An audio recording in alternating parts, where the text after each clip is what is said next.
Why do IVF cycles fail? There are multiple reasons, but let me simplify it for you. Let me break it down into two groups: IVF failure, which is not preventable, and IVF failure, which is preventable.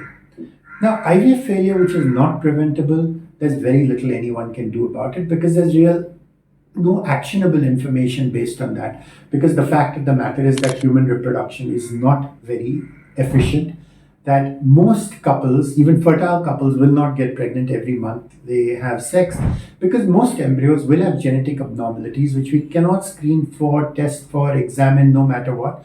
And because of these genetic abnormalities, nature will not allow this embryo to implant. And this is the reason why IVF cycles fail in good IVF clinics. This is the reason why IVF cycles fail in good IVF clinics which have transferred a top quality blastocyst and given you a photograph. And they've transferred into an optimally receptive endometrium. This cannot be prevented. But there's a much larger group of preventable IVF failure.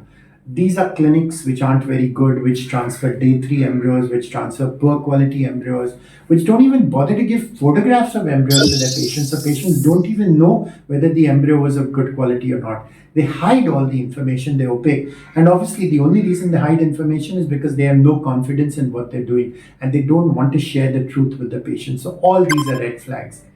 So that if you've done an IVF cycle in a bad clinic which didn't give you information, then often the reason for that failure is preventable.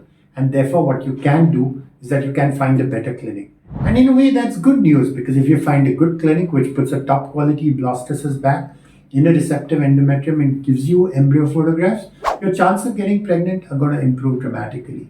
Yes, you have wasted all that time, money, and energy on the first IVF cycle, but you can use that experience to increase your chances for the second.